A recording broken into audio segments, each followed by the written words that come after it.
Merci d'abord à Douto Nyakuri qui démontre qu'il est vraiment le chef d'abord de Nyamarakuya, mais ensuite le chef des chefs du canton de Paréco. Si nous avons commencé cette tournée par son village, c'est pour que les gens puissent servir. Quand je venais, je suis déjà allé dans plusieurs villages pour voir des plantations de manioc. J'ai trouvé les femmes au village, on est allé au champ, on est revenu.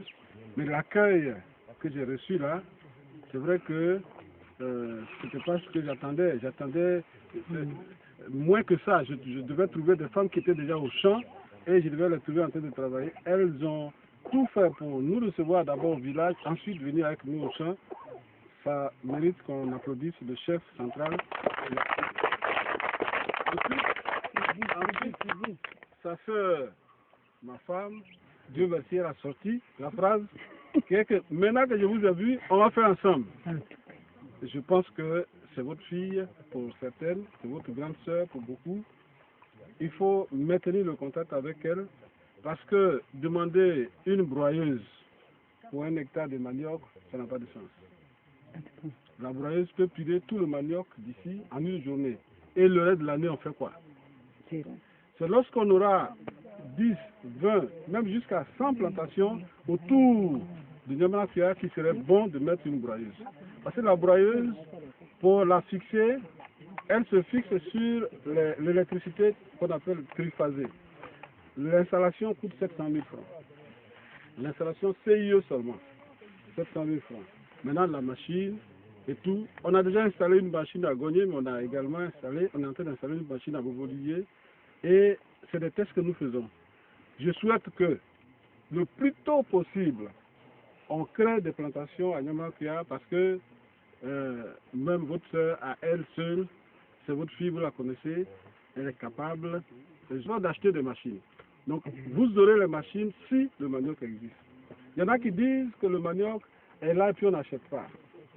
Il y a un contraste entre la vérité et ce qui est. C'est ce que moi je pense. Moi je pense qu'il n'y a pas de manioc. Et vous dites, le manioc est là, on ne paye pas.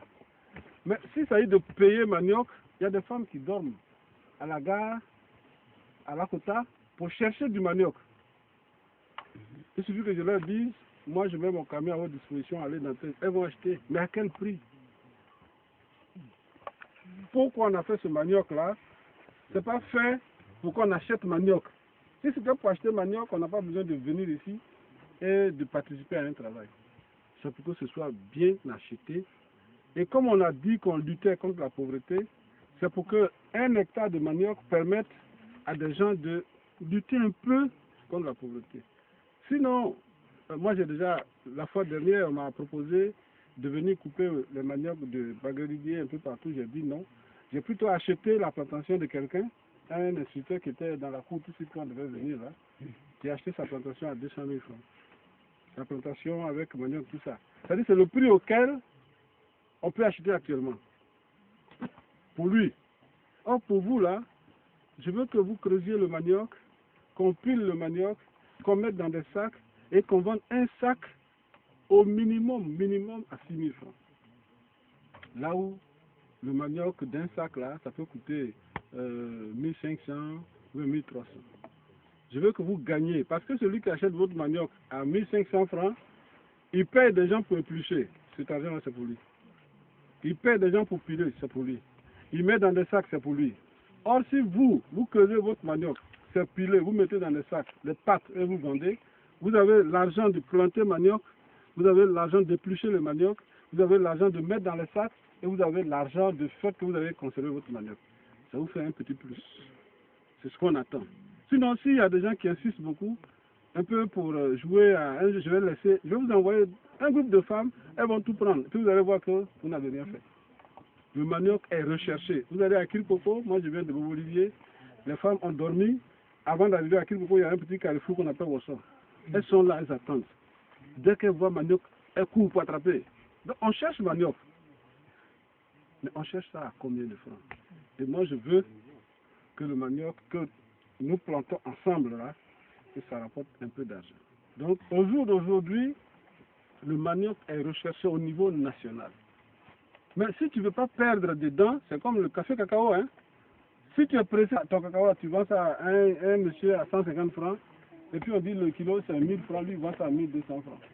C'est toi qui as perdu.